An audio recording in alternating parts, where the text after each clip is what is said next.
दुपारची वेळ आहे आणि या वेळी आपण फ्रीच असतो, तर तेव्हा मी काहीतरी अशी कामं काढते ज्याला वेळ थोडासा जास्त लागतो, सकाळी होत नाही. तिकडे आज मला वाती बनवायच्या होत्या. वाती, वस्त्रमाळा म्हणजे ज्या कामाला जास्त वेळ लागतो ती कामं मी दुपारच्या वेळेमध्ये आवरत असते. तर इकडे पाणी घेतलेले कपामध्ये आणि कापूस पण मी इकडे स्वच्छ करून घेतला, म्हणजे सगळ्या बिया वगैरे काढून घेतलेल्या आहेत.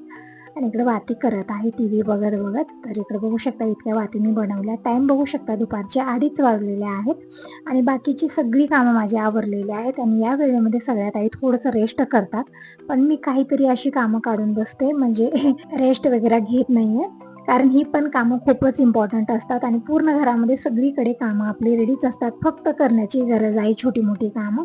तर इतक्या वाती बनवल्या मी. नंतर मला दुसरी कामं करायची होती म्हणून मी ठेवलेलं आहे आणि कंटाळा पण येत होता. म्हणजे वाती करण्याला खूप कंटाळा येतो, म्हणजे खूपच असं वेळखाऊ काम असतं ना, त्यामुळे. तर आता ही रात्रीची वेळ आहे आणि रात्रीचा स्वयंपाक सुरू झालेला आहे. तर आज मला टोमॅटोची चटणी बनवायची आहे. वरण, भाजी हे सगळं मी बनवलेलं आहे. तर मला एखादी चटणी बनवूया. ही चटणी ना खूप छान आणि टेस्टी झालेली होती. आजकाल स्वयंपाक पूर्ण सप्पक असतो दिनेशमुळे. तुम्ही म्हणत होता ताई दिनेशला दवाखान्यात दाखवा, तर हो, मी पण तेच म्हणते की एक वेळा दाखवूया दिनेशला, कारण तिखट अजिबात खात नाही. तर इकडे चटणी बनवण्यासाठी मी हिरवी मिरची, टोमॅटो घेतलेले बारीक चिरून, कोथिंबीर चवीपुरतं मीठ, थोडंसं जिरं टाकलेलं आहे आणि मिक्सरला बारीक वाटून घेतलेलं आहे. आणि इकडे शिरा पण बनत आहे, म्हणजे दिनेश तिखट खात नाही ना, त्यामुळे काहीतरी गोडाची एखादी वस्तू मी बनवत असते आणि आमच्यासाठी चटणी वगैरे, कारण दिनेशच्या पप्पांना थोडंसं तिखट लागतं आणि दिनेशला तिखट जमत नाही, असं झालेलं आहे. मला दोघांसाठी वेगवेगळं बनवायचं असतं. तर रात्री हा स्वयंपाक बनलेला होता, रात्रीचं जेवण खाणं झालं. त्यानंतर सगळी किचनची कामं आवरूनच मी झोपलेली होते. सकाळची वेळ आहे. सगळ्यांना गुड मॉर्निंग, श्री स्वामी समर्थ. तर इकडे आज मला नूडल्स बनवायचे आहेत, तर इकडे मी नूडल्स काढून घेतलेले आहेत. तसं तर म्हणतात नूडल्स अगदी 2 मिनिटात होतात, पण आरामात 10-15 मिनिट तर लागतात. आणि हा व्हिडिओ तुम्हाला येत आहे बार्शी दिवशी, म्हणजे काल एकादस, आषाढी एकादस होती आणि आज बारस आहे. आणि सगळ्यात आई खूपच घाई गडबडीत असतील, म्हणजे आज सगळ्यांच्या घरी पुरणपोळीचा स्वयंपाक किंवा गोड्यामध्ये काहीतरी, म्हणजे काहीतरी स्पेशल जेवणथाळी बनत असते आज. तर आज आमच्या घरी पुरणपोळ्याच बनत आहेत आणि तो पण व्हिडिओ तुम्हाला लवकरच येईल. हा व्हिडिओ अगोदरचा आहे आणि आज येत आहे. तर इकडे हिरव्या मिरच्याची देठं काढायची होती मला, म्हणजे मिरच्या कालच आणलेल्या होत्या, पण काल काही मी काढलेलं नव्हतं. तर आज देठ काढून मी डब्यात भरून ठेवलेले आहेत. आणि दिनेशला अगोदरच विचारलं की नूडल्स खातोस का, तर हो म्हणत आहे, पण मम्मी मध्ये मिरची अजिबात टाकू नको. म्हणजे दिनेशची सर्वात मोठी दुश्मन मिरची आहे, नाहीतरी जेवणच करणार नाही तो. मी म्हणलं फक्त 2 हिरव्या मिरच्या टाकल्या आणि बाकीची शिमला मिरची टाकून मी बनवते, म्हणजे 2 मिरच्यानं काय होणार आहे, नूडल्स पण जास्तच बनत आहे सगळ्यांच्या हिशोबानं. तर दिनेशने इकडे गरम पाणी करून घेतलेले हळदी पावडर टाकून पिण्यासाठी. आणि इकडे सगळी मिरचीचे देठ काढून झालेले. तसं तर अशी कामं मी रात्रीच काढते, पण रात्री मला झालेलं नाही आहे, त्यामुळे हे सकाळी मी काढून बसलेले, पण खूप वेळखाऊ कामं होतात. तर इकडे बघू शकता पाण्याला उकळी आल्यानंतर मी नूडल्स टाकलेले होते, ते छान शिजलेले आहेत. आता नूडल्स मी एका चाळणीमध्ये काढून घेते, म्हणजे जे एक्स्ट्रा पाणी आहे ना सगळं निघून जाईल. आणि इकडे थोडंसं खोबरं ठेवलेलं होतं, म्हणजे काल गुरुवार होता ना, तर हे साईबाबांच्या मंदिरामध्ये फोडलेलं नारळ आहे. तर अर्ध नारळ आहे आणि अर्ध प्रसादामध्ये देऊन आलेले आहेत. आणि इकडं मला चहा पावडरचा डब्बा क्लीन करायचा होता, तर दुसऱ्या डब्यामध्ये चहापत्ती काढलेली आहे इकडं. आणि पॉकेटमध्ये पण थोडीफार होती, ती पण मी काढलेली आहे. म्हणजे हा मोठा डब्बा आहे तर सगळी चहामध्ये आलेली आहे, म्हणजे डब्बा इथेच ठेवलेला होता मी खूप दिवस झालं. आणि जी कॅन्टीनमधून आणलेली चहा पावडर होती ना, खूप छान होती, पण आता ते पॉकेट संपलेलं आहे. तर दिनेश आलेलाच आहे, तर दिनेशला म्हणलं की आता कॅन्टीनला जा आणि घेऊन ये, तोपर्यंत मी रेड लेबल पत्ती आणायला लावलेली आहे. तर आता हे चहा पावडर वगैरे सगळं भरून झालं, सगळे डबे जागेवर ठेवले आणि जे क्लीन करायचे होते ते मी रिकामे करून घेतलेले आहेत. तर ही छोटी मोठी कामं आवरली. आता इकडं नूडल्स तरी शिजून तयार आहेत, आता फक्त तडका द्यायचा आहे. तर इकडे मी कांद्याचे छोटे छोटे तुकडे करून चॉपरमध्ये टाकलेले आहेत आणि 1 शिमला मिरची आणि 2 हिरव्या मिरच्या टाकलेल्या आहेत. ते सगळं चॉपरला मी छान चॉप करून घेतलेलं आहे, म्हणजे सकाळी घाई गडबडी इथे चॉपर ठीक आहे, पटकन आपली कामं होऊन जातात. संग संग कुकरला डाळ पण लावत आहे, म्हणजे कसाही स्वयंपाक असो दररोज वरण तर बनणार आणि दिनेशसाठी सपक वरण मी बनवत आहे. तर इकडे डाळ मी 2-3 पाण्यात धुवून घेतली, डाळीच्या डबल पाणी टाकलं, डाळ शिजत ठेवलेली आहे. जोपर्यंत डाळ शिजते तोपर्यंत मी नूडल्स पण इकडे एका चाळणीमध्ये काढून घेते. तर जास्त वेळ असं ठेवल्यामुळे पाणी ना ते एब्झॉर्ब करून घेतलेले, त्याने थोडेसे चिपचिपी झालेले होते. तर काही नाही, जे एक्स्ट्रा पाणी ते नितळत राहील तोपर्यंत मी इकडे टोमॅटो आणि कोथिंबीर बारीक चिरून घेते, हे पण सगळं नूडल्समध्ये. टाकायचं आहे मला. आणि हे सगळं चॉपरला लावलं ना तर काय होत आहे ना, ते चॉपरला तसंच लावल्यामुळे सगळीकडे गोल गोल होऊन बसत आहे, म्हणजे व्यवस्थित ते बारीक होतच नाही कोथिंबीर वगैरे. त्यामुळे मी सुरीने इकडं बारीक चिरून घेतलेलं आहे. टमॅटो पण चिरून घेतलं, कारण चॉपरमध्ये शिमला मिरची, कांदा हे सगळं ठेवलेलं होतं, तर म्हणलं हातानंच बारीक चिरून घेऊया. तर इकडे झालेली आहे सगळी तयारी. आता इकडे कढई ठेवलेली आहे.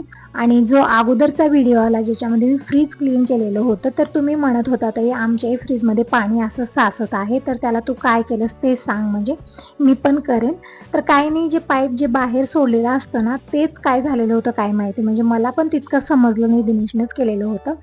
ते सगळं पाईप जे आहे ना ते व्यवस्थित केलेलं आहे, स्वच्छ केलेलं आहे, आणि परत पाणी जे आहे ना बाहेर सोडलेलं आहे. तर आता पाणी बाहेर जात आहे, त्यामुळे ना आता फ्रीज घाण होत नाही. आणि तुम्ही पण ते पाईप जे बाहेर सोडलेलं असतं ना, ते वरचं जे ट्रे असतं ते काढून पूर्णपणे स्वच्छ करा, आणि पाणीचं पाईप जे आहे ना ते स्वच्छ करून बाहेर पाणी सोडा. म्हणजे 1-2 वेळा प्रेशरनं, म्हणजे हवेच्या प्रेशरनं पण ते म्हणजे पाईप क्लीन केलेलं होतं दिनेशनं, कारण ते जाम झालेलं होतं त्यामुळे. तर इकडे बघू शकता मी नूडल्स बनवण्यासाठी नूडल्स तर अगोदर शिजवून घेतले, आणि सगळ्या भाज्या इकडे बारीक चिरून घेतल्या. आवडीप्रमाणे भाज्या आपण घेऊ शकता, गाजर वगैरे, पण मी तर फक्त कांदा, शिमला मिरची, कोथिंबीर, टमॅटो हे सगळं घेतलेलं आहे. कढईमध्ये तेल घेतलेलं आहे. तेल छान तापल्यानंतर यामध्ये जिरं, मोहरी टाकलेले आहे, आणि जे भाज्या चिरलेल्या होत्या जसं की हिरवी मिरची, शिमला मिरची, कांदा हे सगळं टाकलं, परतून घेतलेलं आहे. नंतर मी कोथिंबीर टाकली, आणि सुके मसाले जसं हळदी पावडर, लाल मिरची पावडर टाकलेली नाही आहे, फक्त हळदी पावडर टाकली, थोडासा मसाला टाकलेला आहे, धना पावडर टाकलेला आहे, चवीपुरतं मीठ टाकलं, आणि छान परतून घेतलेलं आहे. फोडणी तयार झाल्यानंतर यामध्ये मी टाकलेले आहेत हे जे शिजवलेले नूडल्स होते ते टाकलेले आहेत, आणि कोथिंबीर टाकलेली आहे वरून. एकदम मस्त असे नूडल्स बनवून तयार झालेले आहेत. आणि वटाणे वगैरे भिजत घातलेले असले ते पण आपण टाकू शकता, पण वटाणे काही भिजवलेले नव्हते म्हणून मी टाकलेले नाही आहेत. तर मस्त असे नूडल्स बनलेले. तर दिनेशला म्हणलं अगोदर तू नूडल्स खाऊन घे, आणि जे बाकीचा स्वयंपाक आहे ते बनवल्यानंतर टिफिन भरून देते. म्हणजे यांच्यासाठी पण नूडल्स बनवले, थोडेसे जास्त प्रमाणातच बनवलेले आहेत. आणि यामध्ये आवडीप्रमाणे पाणी पण टाकू शकता, म्हणजे नूडल्समध्ये पाणी थोडंसं जास्त असतं ना, मुलं छान एन्जॉय करतात. पण मी आज थोडेसे असेच बनवलेले आहेत, म्हणजे पाणी वगैरे टाकलेलं नाही आहे. आणि इकडं माझ्यासाठी चहा ठेवलेला आहे, म्हणजे 2 वेळा तरी चहा बनतो. सकाळी 1 वेळा मी घेतलेला होता, आणि परत बनत ठेवलेला आहे, कारण थोडासा आळस यायला लागला कामाचा, थोडासाही म्हणजे सकाळी सकाळी होतं ना, थोडंसं करायचं मन नसतं, कंटाळा येतो, आळस येतं, त्यामुळे चहा हे एक टॉनिकचं काम करतं. तर ते घेतलेलं आहे मी. आणि इकडे दिनेशसाठी मी सपक वरण बनवलेलं आहे. तर मस्त लसणाची फोडणी देऊन सपक वरण बनलेलं आहे, वरून थोडीशी कोथिंबीर टाकलेली आहे. आणि इकडे बाकींच्यासाठी तिखट वरण बनत आहे, म्हणजे लाल मिरची पावडर, चिंच वगैरे टाकून हे वरण बनत आहे. दिनेशचं पण फेवरेट आहे, पण त्याला आजकाल तिखट खाऊ देत नाही ना, म्हणजे तिखट खातच नाही, तो अजिबात नगच म्हणत आहे, म्हणून त्याच्यासाठी वेगळा स्वयंपाक बनत आहे. आणि त्यामध्ये माझी धावपळ खूप होत आहे, म्हणजे घरामध्ये असायला 2-3 आहोत. तुम्ही विचारतही होता ते बाबा कुठे गेलेले, तर ताईकडे गेलेले, बाबा आणखीन आलेले नाही आहेत. तर इथं फक्त चौघाच्या हिशोबाने स्वयंपाक बनत आहे, आणि त्यामध्ये दिनेशला सपक वेगळं बनवायचं असतं. असो, आता इकडे बाकींच्यासाठी वरण बनत आहे. तर यामध्ये लाल मिरची पावडर, चिंच टाकलेले, छान मिक्स करून घेतलेलं आहे. कढईमध्ये फोडणी तयार केलेली आहे कांदा वगैरे टाकून, आणि मिक्स केलेलं वरण टाकलेलं आहे. तसं तर वरण दररोजच बनतं, काही स्पेशल नाही आहे, पण आमच्यासाठी खूप स्पेशल आहे. तुम्हाला बघून कंटाळा येत असेल, पण आमच्यासाठी खूप स्पेशल आहे. तिकडे वरण बनलेलं आहे, बाकीचाही पूर्ण स्वयंपाक झालेला आहे. आणि आज बनत आहेत रवा लाडू. तर त्यासाठी मी इकडे बारीक रवा घेतलेला आहे, आणि ही जाड कढई घेतलेली आहे, म्हणजे ॲल्युमिनियमची कढई आहे. यामध्ये स्वयंपाक वगैरे मी करत नाही आहे. अशा 3 कढई आहेत माझ्याकडे, पण मी स्वयंपाकासाठी घेत नाही आहे, फक्त काहीतरी भाजायचं असलं मला तरच मी घेत असते. म्हणजे यामध्ये ना कुठल्याही वस्तू खूप छान भाजल्या जातात, म्हणजे कढई खूप जाड असते, त्यामुळे करपण्याचं टेन्शन राहत नाही, किंवा कच्चं राहण्याचं कसलं टेन्शन राहतं. म्हणून मी या कढईमध्ये इकडे रवा घेतलेला आहे. म्हणजे 1 वाटी मी तूप टाकलेलं आहे, डब्यातलं तूप या संपलेलं आहे, तर दुसऱ्या डब्यातलं तूप काढून घेणार आहे आज मी. जितकं पाहिजे तितकं मी इकडे लाडूसाठी तूप काढून घेतलेलं आहे. तर 1 वाटी तुपामध्ये इकडे अर्धा किलो रवा मी छान परतून घेतलेला आहे. गॅस कमी ठेवलेला आहे, म्हणजे मध्यम गॅसवरती हा रवा एक सलग चमचा फिरवत मी परतून घेतलेला आहे, कारण खूप जास्त कडक पण होऊ द्यायचं नाही आपल्याला. आणि वरून मी आणखीन थोडंसं तूप घातलेलं आहे, म्हणजे 2 किलो रव्यासाठी पूर्णपणे मी 1 वाटी तूप घेतलेलं आहे. इकडे तूप अगोदर मी थोडंसं टाकलेलं होतं, आणि नंतर थोडंसं तूप टाकलेलं आहे, आणि रवा छान मी भाजून घेतलेला आहे. आणि इकडं खोबरं आणि साखर मी हे स्टफिंग बनवून ठेवलेली होती. तर हेच मी स्टफिंग घेतलेले, म्हणजे ठेवल्या ठेवल्या काय करणार, याच्या करंज्या आहे ते छान बनतात. पण करंज्या काही बनवायच्या नव्हत्या मला, फक्त आता रवा लाडूच बनवायचे होते. तर मी म्हणलं आता किती दिवस ठेवायचं, आणि ठेवल्या ठेवल्या खोबरं यामध्ये जे टाकलेलं होतं ते पण खराब होईल. तर म्हणलं आज लाडूमध्ये हेच टाकायचं. तर इकडं साखर आणि हे खोबऱ्याचं जे वाटण होतं ते मिक्स होतं, पिठी साखर होती यामध्ये, तेच मी घेतलेले. थोडी मोठी साखर पण टाकलेली आहे, म्हणजे एक वाटी तुम्हाला मेजरमेंट सांगेन तर इकडं अर्धा किलो रव्यासाठी 1.5 किलो साखर मी घेतलेली आहे, आणि 1 वाटी खोबऱ्याचं खीस घेतलेला आहे. आणि इकडे छान मिक्स करून घेतलेलं आहे पाणी टाकून, आणि याची चाचणी बनवून घ्यायची, 1 तारी चाचणी बनवायची आहे. तर इकडे बघू शकता पाणी थोडंसंच टाकलेलं आहे, त्यामुळे चाचणी खूप लवकर बनलेली आहे. आणि माझ्या मागच्या साईडला खूप जास्त भांडे आणि पसारा झालेला आहे, तर त्याला थोडंसं इग्नोर करा, कारण आता होणार नाही. आता अगोदर मला लाडू वगैरे बनवायचे आहेत, आणि जे रेग्युलर कामं आहेत, कपडे धुणं ही ती सगळी कामं आवरून घ्यायची आहेत अगोदर. तोपर्यंत इकडे जे बेटर मी बनवून ठेवत आहे लाडूचं ते पण सेट होईल. इकडे चाचणी बनतच आलेली आहे. नंतर यामध्ये मी विलायची पावडर टाकलेली आहे 1 चमचा, आणि चुटकी जितके मीठ टाकलेलं आहे, आणि चाचणी बनलेलीच आहे आता इकडं. आणि तूप संपलेलं होतं छोट्या डब्यामधलं, तर तूप काढून घेतलं अगोदर, आणि तुपाचा डबा वरती ठेवून दिलेला आहे. म्हणजे आजकाल दूध येत नाही, पण जेव्हा दूध येत होतं तेव्हा मी तूप बनवून ठेवलेलं आहे इथं, कारण दूध तर नाही पण बिना तुपाचं काही होत नाही आहे. प्रत्येक रेसिपीमध्ये तूप टाकत असते मी. तर इकडे बघू शकता मस्त अशी 1 तारी चाचणी बनलेली आहे. तर गॅस बंद केला, आणि भाजलेला रवा टाकलेला आहे मी, आणि छान मिक्स करून घेऊया. अगोदर तर वाटेल की बेटर खूप पातळ झालेल्याचे लाडू बनणार नाही आहेत, पण अर्धा तास आपल्याला सेट होण्यासाठी ठेवायचं. एकदम परफेक्ट लाडू बनतात, आणि तोंडात टाकताच विरघळणारे इतके छान आणि टेस्टी लाडू बनून तयार होतात.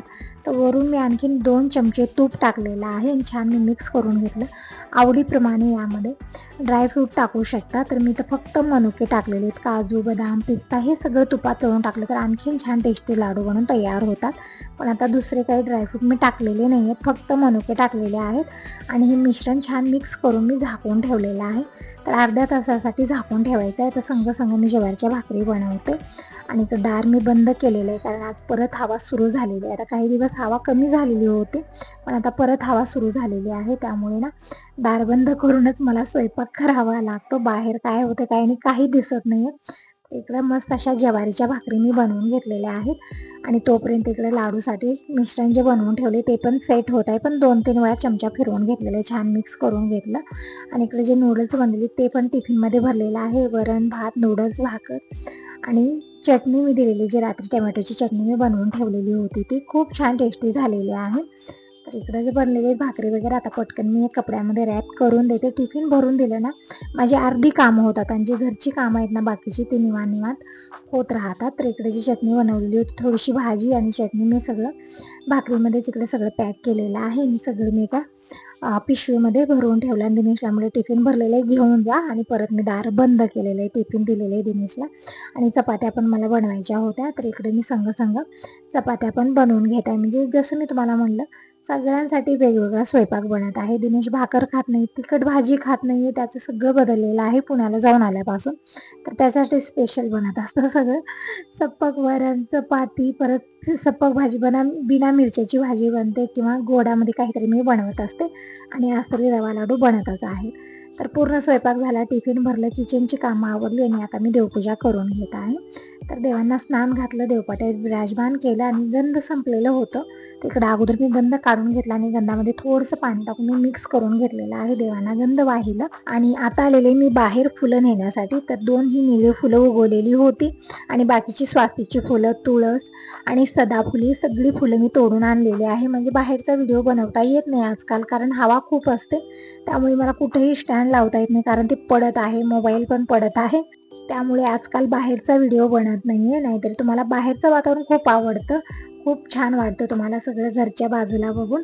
पण काय करणार, आणि तुम्ही म्हणत होता ताई तुझं घर म्हणजे शेतात आहे का, तर शेतच आहे इथं, म्हणजे घर नाही आहेत आजूबाजूला, शेतीच आहे, त्यामुळेच हवा इतकी येत असते. तर झालेली आहे रोजची देवपूजा, तुळशी पूजन, उंबरा पूजन झालेलं आहे. तुम्हाला दाखवलं मी थोडंसं बाहेरचं वातावरण, खूप भयानक झालेलं होतं. तर देवपूजा झाली, आता करूया पोटपूजा. तर इकडे मी जेवायला वाढून घेत आहे. तर गरमागरम भात, नूडल्स घेतलेले आहेत, आणि सपक वरण आहे, भाजी आहे, म्हणजे मिक्स भाजी मी बनवली आहे, दुधी आणि टमॅटोची, आणि चपात्या गरमागरम. तर हीच आहे आजची जेवण थाळी. तर कशी वाटली नक्की सांगा आणि व्हिडिओ आवडला तर लाईक करा. पहिल्यांदा बघत असाल तर चॅनलला सबस्क्राईब करा आणि कमेंट करूनही नक्की सांगा. तर कसला वेट करता, या सगळेजण जेवण करायला. मस्त अशी जेवण थाळी बनून तयार झालेली आहे. तर जेवण खाणं झालेलं आहे. त्यानंतर आता पुढची कामं आवरून घेऊया. तर काल हे सवळं वगैरे आणून ठेवलेलं होतं. तर थोडंसं पाणी लागलेलं होतं, ओलं झालेलं होतं. मी इथंच ठेवलेलं होतं बाहेर. तर हे सगळं आता घडी घालून ठेवूया. स्टँड व्यवस्थित करते, कपडे धुवून घेते आणि जी ही भांडी झाली ती सगळी घासून घेऊया. म्हणजे आता हे इथून ह्या छोट्या मोठ्या कामाला सुरुवात झालेली आहे. एक वेळचं खाणं पिणं झालं की मग बाकीची कामं आवरायला मी सुरुवात करते. दिवसभर चालत असतात. इकडे टावेल अगोदर मी उन्हाला टाकून येते आणि हवा बघू शकता किती आहे. तर 2-2 चिमटे लावलेले आहे मी. आणि आज मला बेडशीट पण चेंज करायचं होतं. तर बेडशीट चेंज करते, दुसरं बेडशीट अंतरते आणि हे धुवायला घेणार आहे. आणखीन कपडे धुवून झालेले नाही आहेत. तर आता यासोबत या व्हिडिओला इथंच एंड करते. Bye bye, take care. भेटूया नेक्स्ट व्हिडिओमध्ये. तर इकडे बेडशीट हे मी काढलेलं आहे, दुसरं मी अंतरलेलं आहे. हे ना पॉलिस्टरचं बेडशीट आहे, म्हणजे कॉटनचं नाही आहे. तर थोडंसं म्हणजे कलर छान आहे याचा म्हणून अंतरलेलं आहे आज. आणि हे मी धुवायला घेतलं. तर चला आता अगोदर मी कपडे धुवून येते.